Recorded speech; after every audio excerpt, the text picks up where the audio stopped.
What's up, everybody? Welcome back to Horsepower Obsessed. We are live here at Corvettes at Carlisle 2026. Today, I have a very special guest with us. This is Mr. Trevor. He is an engineer over at GM, but I'm going to have him actually introduce himself because tell us what you do, Trevor. So yeah, my name's Trevor. I'm a program engineering manager for Corvette. So what that means, I'm like an assistant chief. So I work for Josh Holder. There's two of us as program engineering managers. We've got back at Michigan, we've got, and at Bowling Green, thousands of engineers that work on the Corvette and build the great cars that you see. And my job is really to sort of oversee a little bit about what they do, the integration of the car, making sure that we've got the best balanced product that we've got, whether it be cost, performance, technology, all the key points that make our cars great is what my job is to try and balance what every engineer does. Perfect. So obviously, guys, we have a couple of the Corvette engineers, the Corvette team members here at Corvettes at Carlisle. So Trevor was nice enough to take some time out of his day to come over here and sit down with us. So this is a really great opportunity for you guys to ask the questions. Now, there are certain questions I'm not going to bother reading to him, and I'm sure you're going to know which ones those are immediately. He's not going to answer anything about future products, so don't bother asking that. But we are here with maintenance items, anything you have, any questions you have about your car, you can ask it here and I will make sure we get some sort of answer, whether it's from him or someone if he has to refer to, one way or another. This is the best time to ask these kind of questions. Like I said, he was nice enough to take the time out of his day, so let's utilize him. So Trevor, one of the first questions, I kind of asked him this off camera already, but what car are you currently driving? I'm currently driving a Grand Sport X. It is I would say, a phenomenal car. The new engine has made a big difference. The extra horsepower and torque we've got on the front axle now and the extra battery range makes a big difference, especially in EV modes. Really enjoyable car. And before the Grand Sport X, you were driving? I was driving a ZR1X. ZR1X. Yeah. So tell me how does that compare? I mean, that's got to be a pretty stark difference between the two. It is a fairly stark difference. However, not super stark on the street. Yeah, that's true. So on the street, the ZR1X has a lot of power that is usable for maybe a few seconds before it becomes unusable or lose your license situation. Right. So huge amount of power. Ride and handling wise, very similar. Obviously having the front axle and having very similar stealth, shuttle capabilities, all of that's very summer. I'm in the performance package of the Grand Sport X as well. So it does have the summer tyres on it. It's got the larger brakes. So it is a very track capable car as well. Enormous amount of grip. Yeah, phenomenal car. So with the Grand Sport X, because you just mentioned the track, was there a reason you guys didn't offer a track package like you did with the Grand Sport? The X is, we consider the X variant of it, whilst it's still very, very much a track capable car like the Grand Sport, we find it more of a Grand Tour, luxury type performance hybrid, and we found that on the E-Ray as well, where it's the people that have bought the E-Ray are really buying it for that the front axle, the e-all-wheel drive capability, for the technology that's involved in that, and they're having a performance hybrid without having to maybe go all the way to some of the other performance hybrids that are out there. So we've sort of pushed that car into a category where it's still very much track capable, but for the purists that really like, a lot of our purist Corvette folks like naturally aspirated, pure ICE engine only on the track, and that's where we focus our attention on that car. That makes perfect sense, guys. So if you've been watching the Monday Night Lives, you've heard me say a version of what he just said probably 100 times. In my opinion at least, the Grand Sport is more your track car. The Grand Sport X is more the Grand Touring or drag strip car. I've said that a bunch. He said something similar, so we're on the same page. I'm going to start looking at some of the comments here. One of the very first ones comes from Larry. He says, why didn't you, or GM, cut an oval hole in the shear plate underneath where the transmission is? to access the transmission filter without having to take that whole pan off? Now, obviously, if you can answer that. Yeah, so that panel is, for those that don't know, is there for chassis stiffness. I had a feeling that was adding holes, whilst doesn't really make a huge detriment to that, it is a detriment to the overall performance of that sheet panel. And then the other reason is adding holes to underbody panels from an aerodynamic point of view is probably the biggest reason why we don't add holes. We try and do the best we can to make sure that the shingling of panels and our underbody, where it'd be shear plates to baffles and the plastic type underbody shear plates, they're shingled correctly to get the maximum benefit from the downforce and sucking that underbody to the road as best we can. Okay, so let's not cut holes in the transmission plate. I kind of was on that page to begin with. There's some people out there on YouTube that have cut a hole and then replaced it with a door basically that can open and close. That would do the same thing. So people that do that would get the same benefit. Okay, so really it is there for some sort of structural rigidity. Probably not a great idea to be cutting holes in it. Gotcha. This is a good one. So Ken, Squirrel Cage Garage, asks, has there been more demand for the Grand Sport X as opposed to the E-Ray? That's a hard question for me to answer, mainly because of the time frame the car's been out in public. It certainly had a huge amount of positivity, especially here. I can't believe how much positivity that car's got here at Carlisle from people I've spoken to. So hard question to answer right now. Probably needs another 6 months or so. Yeah, it's a little too early to really get there, but certainly been very positive so far. Z06 Hot Rod Todd says, did the Corvette team ever consider making the ZR1 E85 capable? I mean, we consider everything. I actually don't know the exact reason whether we considered it and did it, or why we did or didn't do it. So I can't really answer the question, but I could certainly get the answer to that question. We're also always considering everything, right? And that car was all about getting the most out of it that we possibly could. So. Actually, if we're considering everything, one question that I have was, I think it was Josh at the NCM Bash. He was asked about those underbody deflectors, why they were used in Europe and why we don't get them here, and if there would be any benefit. And he said that there would be no benefit to them here. But now the 27 Stingray and Grand Sport X comes with them. Is there a reason that changed, or? Yeah, I'm not sure. You're not sure? Okay. Because I'm actually one of the first ones that took those and put them on my Z06. And I didn't notice any difference in temperatures as far as like engine or transmission, but the engine bay and the trunk, I measured almost a 50-degree difference in just adding those in the bottom. Oh, you're talking about the rear? Yeah, underneath, okay, yeah. I see what you're talking about now. I thought you were talking about in front of the front wheels. Oh, no, okay. no. Yeah, no, there's not really a big benefit to it here. You might notice a difference in airflow, like you said, and it's really just airflow around the engine. Yeah. It's got, with the big openings on the side that the ZR1 has, it's got pretty impeccable airflow, through the engine bay and out the back. So especially on the coupe. Okay, so the temperature differences I noted were just ambient mostly in the trunk and around. I have like carbon fiber dress-up pieces in my engine bay, and it keeps all that cooler. So I'm just kind of curious.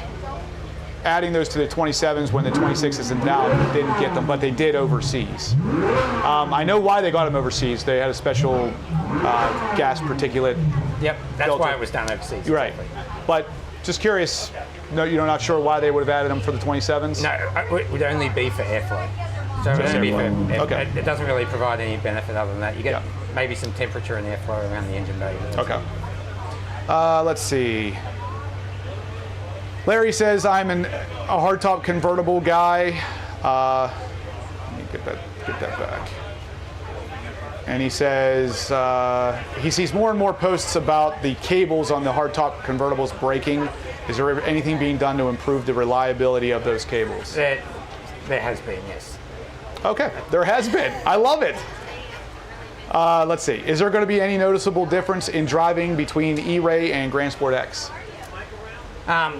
They're not too much. So from a chassis point of view, not really a great deal at all. But certainly from a horsepower standpoint, having the LS6 rather than the LT2, and then bridging that with the front drive motor from the ZR1X, Yep. and getting the extra horsepower and torque there, and then driving range too. I mentioned it before, but that extra battery capacity, opening that up, Yep. I find that extremely noticeable. As soon as I bridge from an E-Ray to a Grand Sport X, it's really noticeable how much EV range you get, that extra capability, extra mile or two that you get in stealth or shuttle mode. Awesome. Any upcoming trips planned to go back to the Nürburgring? There's always upcoming trips and plans to go there. I'm not going to, or I can't comment on what those plans are, but yes, there's always plans to go back. We realise and recognise that people love and cherish understanding what Nürburgring times are on their Corvettes or any other sports car. Do you typically partake in the Nürburgring trips? I do not. Yeah. Unfortunately, I do not. I was going to say, that sounds like a good time. Why call it the LS6 and not an LT3? Was there a reason for that name? So there is a reason for that. So LT and LS, we go back and forth on a lot. They're reserved for performance cars, right? Yep. So we do go back and forth on that. But the reason for the 6 is the 6th generation. So the whole point of choosing the 6 is exactly that, 6th generation, small block. So that's where the name came from. Okay. This is a good, nice technical one from Ken again, Squirrel Cage Garage. He says, what size are the port injectors on the LS6 and why mount them in the valve cover as opposed to the intake manifold? So I actually don't know why they're part of the valve cover and not the intake manifold. But I can certainly guess, because the whole point of that port injector is to get as close to the valve as you can. Right. Obviously on the intake side of the valve, but as close as you can. I'm assuming it was just Mark Acebo would be the mastermind of understanding why that's exactly the case, but it would be to make sure that we get the injectors in the right position as close to the valves as we could. And do you know what size they are? I do not know what size the valves are, sorry. So kind of a transmission question. Why is there an apparent power drop or plateau hit or something like that experience? Sorry, what's going on in the back? So the fifth gear kind of drop off in power on the Z06. So a lot of people speculate that was why the Z06 didn't perform as well as it should have at the Nürburgring, and they're wondering if you have any insight as to why that might be. I don't know. I don't know the exact answer to that, but Z06 has a very tall low gear ratio, right, to really get that car, especially being a lower torque engine, really get that car off the line and really be enjoyable on the track in those lower gear scenarios. A lot of people that do track their cars, very rarely, unless you've got a track like the Nürburgring, even getting to 5th gear, right, you're often hovering in the 2nd, 3rd, maybe 4th gear on a lot of the tracks that we, Corvette enthusiasts often drive around here. So having the gear ratio set in those lower gears to really enjoy that and get the most out of that engine is where it's is most likely the answer to that question. We've talked about this a lot on my Monday Night Lives, and I've said basically the same thing. Other than the Nürburgring, there is not another track I can think of where you're ever going to take that car into 5th gear. So even at Ron Fellows, 2nd, sometimes 3rd, like exactly. It almost never even 3rd. So that totally makes sense, 100%. This is an interesting one. Ken again. Do you anticipate any upcoming hardships with the new tire law in California outlawing 70% of the available tires? I don't really know, and so I can't answer that question because I don't have great insight into what that is and what the changes that we need to make are. So I think I'm going to have to leave that question. Sorry. We can obviously speculate on that one at a later date, but that is something I read about a while ago. I'm not sure if that will ever actually come to fruition. Maybe it will, maybe it won't. We'll discuss it when it does. But Ken says again, why a front center mounted radiator for the cars with the LT2 and not the LS6? I think he meant the LT6. Yeah, it must be the LT6. Because we got the wide body car Z06 and the wide body Grand Sport, no center mounted radiator on the Grand Sport, but there is on the Z06. Yeah, so the Z06 needed that extra cooling capacity for that engine, so that's why it needed the center radiator. The LT2, LT6, or LS6 I should say, sorry, didn't need that center radiator. It's all about cooling performance. If you don't need it at a radiator, you don't do it. Oh, yeah, of course. So that was really that's the only driver, is that car doesn't need it. We obviously don't need it on the Stingray either for the same reason, whereas LT6 does require that center radiator for cooling. Makes sense. And mainly for the track performance of that car. Yeah. Z06 Hot Rod Todd says, as you improve the suspension calibration on later models like the ZR1, do you update the software in existing models like the Z06? Any plans to offer updated suspension tuning, kind of like what they did with the C7 back in the day? Yeah, I can't talk about what we're doing in future. We're always thinking about that. We're always making modifications to tuning as we work through the modifications. They're probably not super noticeable to most people, those tuning changes and things that we make in this model year, but we are always adjusting. Again, can't talk about future and what's to come. Sure. There is a team of engineers that are always tweaking, I would say. All right, so Ken. That was good timing, right? Corvettes at Carlisle, this is what you get. Ken asks, differences between the DCT for the previous models versus cars equipped with the LS6? There are a few differences. I don't know all the complete differences. I'm not really the transmission engineer, and we do have two of them in the tent. We got 15 to 20 people in the tent, and two of them are trans experts, so they're probably the best people to ask about. But there are some modifications for the LS6. Okay. Good question. Ken says, why does the E-Ray have a center mount radiator? We added the center mount radiator on the E-Ray because we assumed or did think we needed it in that. It wasn't really just an assumption, we really did need it. It was borderline needing it. Okay.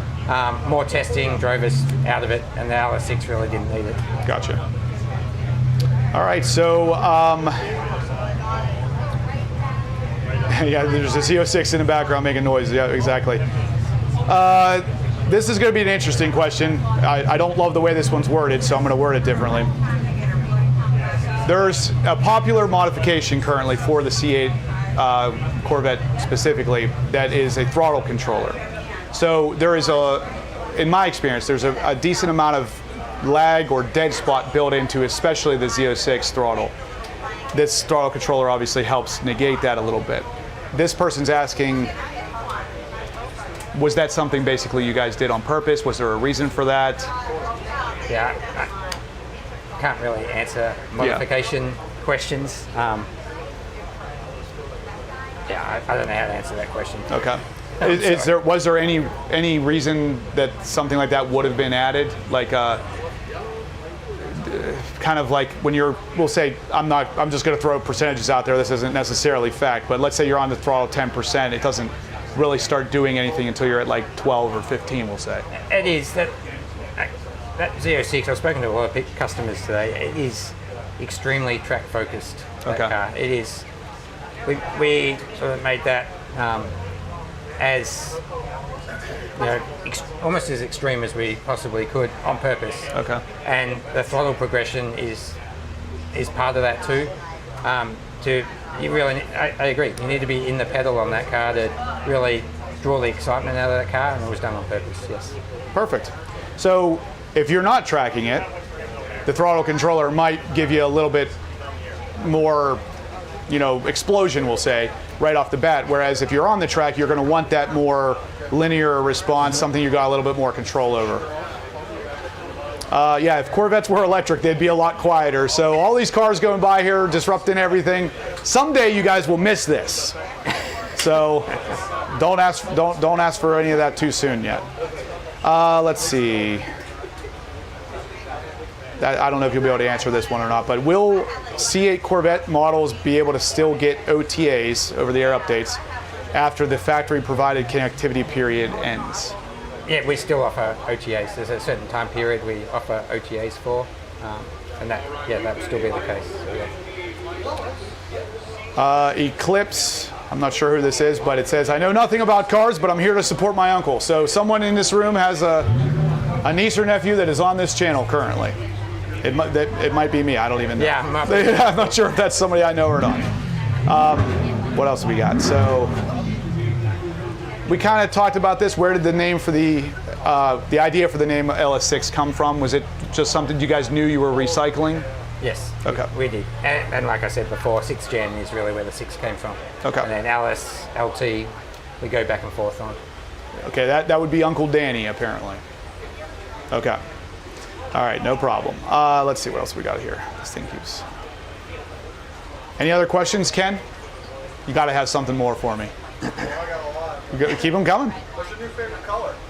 What he asks, what is the new... My new favorite color? Yeah. So, I'll be honest, I'm very partial to yellow, so I love the yellow that we introduced back in 26.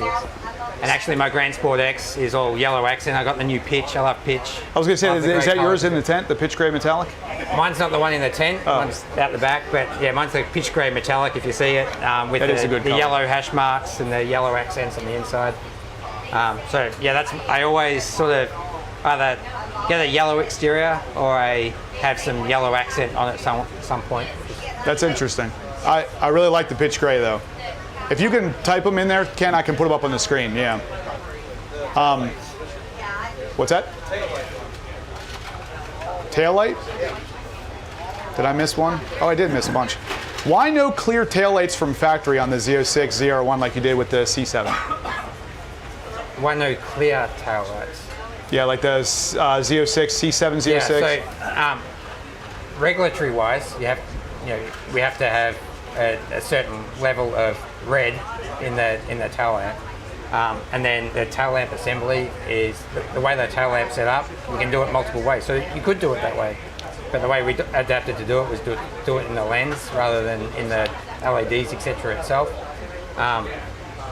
So it's really the way the vehicle is styled. It's not really a strong reason or a regulation that drives it one way or another. It's just that you have to meet a certain amount of luminosity and a certain amount of redness in the lamp when it's illuminated at night and during the day, and you can do it multiple ways, and that's just the way we chose to do it on C8. Okay. Why does the C8 in particular come from, like when you buy it at the dealer, such a high ride height, when obviously you get the Z51 and up, you have adjustable coilovers. Now obviously that's for track purposes, but people like that lowered look. Is there a reason why the car comes so high up? Any particular car? Sorry, or just talking any car? C8. A C8, Yeah. any C8. Yeah. So it's a fun thing we work on a lot, actually, with respect to ride height and wheel offsets and things like that. So we're always trying to tune that. And you probably noticed on the latest Z51 we've improved the front tyre offset as well and improved that a lot. So we're always tuning that. Base cars, FE1 type suspension cars are always, or even FE2, are always going to ride a little bit higher. The softer ride frequencies sort of force you down the path of having a slightly higher ride height, just because you need the extra spring length to account for the softer spring. And an extra ride height for that. But as we go up in models, that's where we really try and tune it. Z06 is the heaviest sprung car that we've got in our lineup, then followed by ZR1, ZR1X. And hopefully you've noticed it too, that those cars from a ride height standpoint sit a lot cleaner, a lot closer to the fenders and quarters. So, and it's for that reason the higher ride height cars enable you to do that. Okay, so that makes sense. Then now I was always kind of under the impression, especially with the C7, that it might have been for shipping purposes. No? No. Okay. Good to know. This is assuming the question is, fender to tire question. Yeah. I mean, ride height, face to the ground is a whole different story. Right. But there has been a little bit of a talk of an oil leak potentially being an issue on the LS6.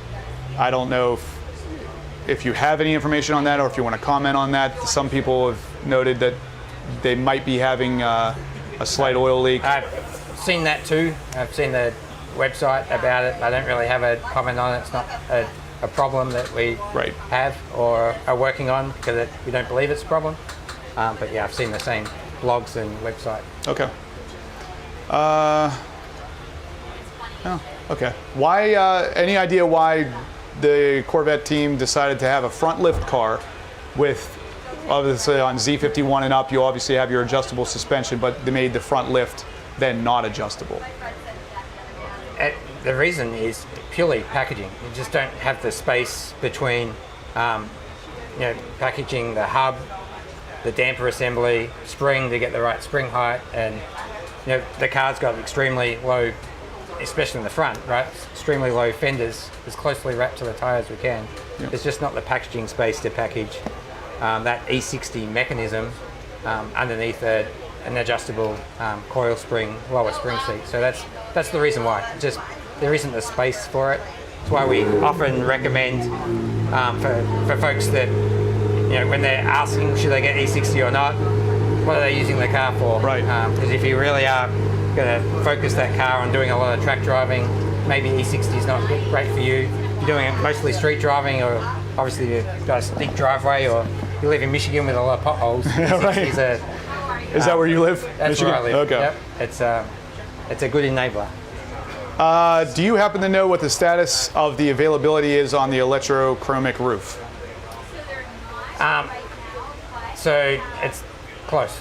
Close. That's Okay. all I'll say. Sounds good. It's better than far away. Can you make tow hooks standard? We were talking about this last night at dinner. We could. I don't know why you'd want to, but I mean, like, I guess we could. in the car somewhere is what he means. Like not necessarily like welded to the chassis or anything, but just something that if you buy the car, it comes with a tow hook. Especially this, like the Z06 or something specifically built for the track. Yeah, I guess it's something we could consider and talk about. If it's, it's available. Yeah. So, yeah, we could talk about it, but with it being available and being an option, I don't know why we want to make it standard. Okay. Any talks on lowering the service interval for the DCT filter down from 7,500 miles? No, we'll keep it at 7,500 miles. It's there for good reason. We've done a lot of testing on that transmission, and we continue to extremely robust DCT. We're often making small tweaks, small adjustments to it to improve it. We did it again for LS6. 7,500 is where it's going to stay for that oil change, filter change. Okay. And it's a number in people's heads now too, right? It is. Everyone I was going to say nobody doesn't know that at this point. So that's a good question. Ken says, "What's the most mileage that you've personally seen out of a set of carbon ceramic rotors?" The most mileage I've seen. I don't know how to answer that because there's probably people here that have a lot more mileage than maybe we've even tested. I mean, when we test, we do just every model goes through. We've got multiple vehicles that go through 50,000 miles, and then some cars that go through to 100,000 miles, and not needed any replacement. Yeah. I guess the answer to that would be, depending. As long as they're looked after, as far as during wheel and tire changes, that looking after it. That's often what really drives it. But track, brake train changes, it's really pads only. So I don't really know how to answer that. No, that's a good answer. I mean, we don't know is the answer. There's like he said, there's probably more people out there, or even at the show here, that have more miles on those things, because whenever these guys are testing them, I mean, you guys are putting a lot of miles on them, but I mean, there's also a lot of you doing it. Yeah. So it's more of a combination of mileage versus one car. Well, what I was talking about is single cars. Yeah. But there's our CTF and quality fleet range. There's millions of miles done on just every model before we release it. Molly E27, Grand Sport X, and the Stingray was the same because the new engine in that. There's literally hundreds of thousands of miles that are put on those cars across the fleet of cars that we.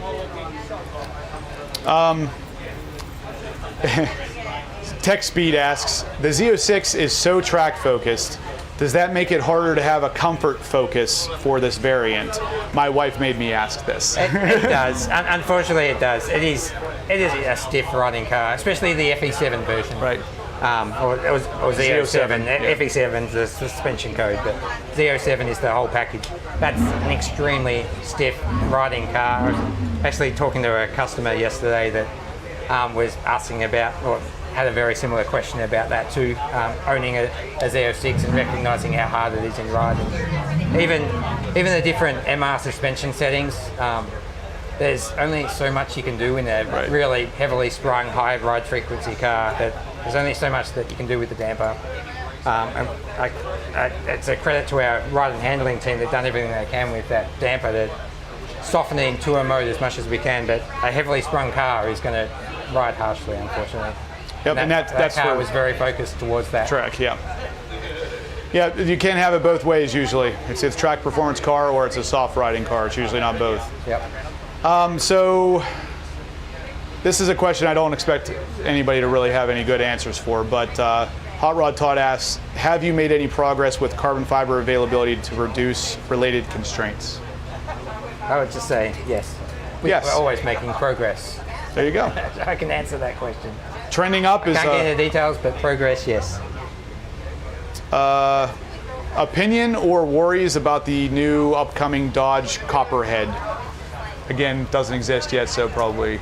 Yeah, I mean, we know as soon as you bring a car out like the Z01X and start smashing time, upsetting the Apple car, you break Pikes Peak records. I'm sure there's people, manufacturers that are upset about that too, and trying to get there as well and beat it. So we've just got to keep an eye on what the competitors are doing, try and run up them all the time, and try and be in front of them all the time. And we're always working on, I can't tell you what the future product is, but we're always working on future products, always trying to improve, and we keep an eye on what our competitors do, and that's one of them.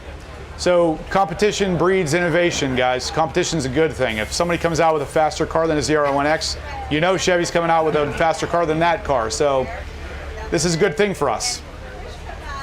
Let's see, what else we got? Ken, you got any more?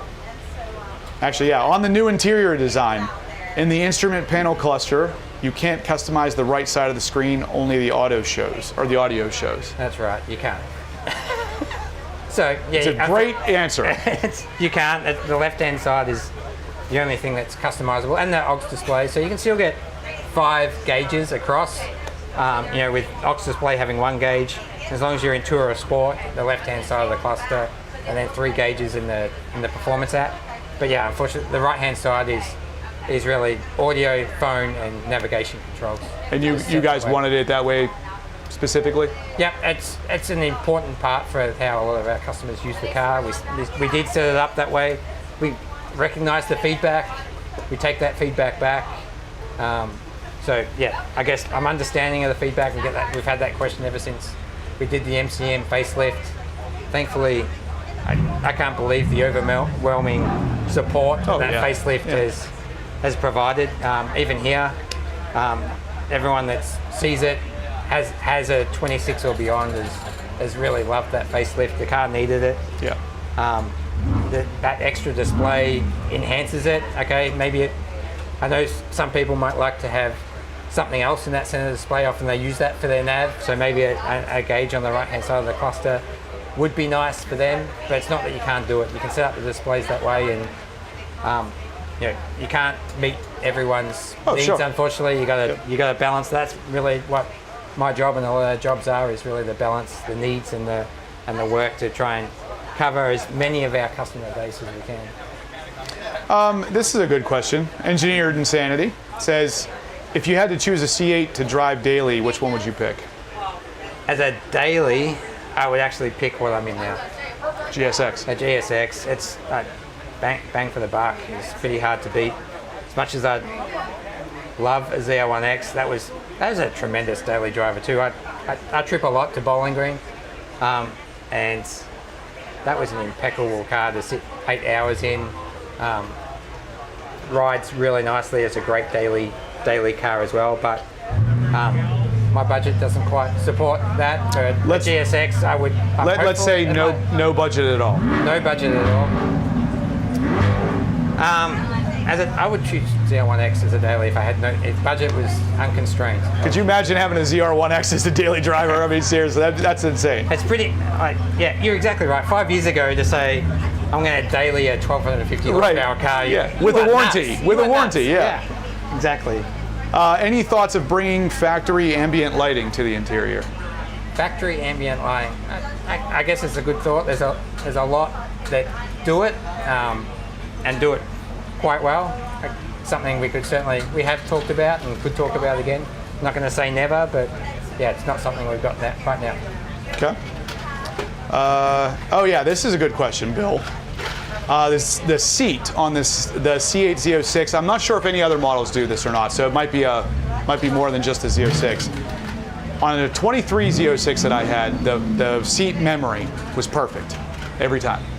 24 and up, I've noticed it doesn't always go into position when you start. Is there any plans on working on that? Any fixes, or do you guys know of the issue at least? I've heard of it, so I am aware of the issue, and there is a fix for it. In fact,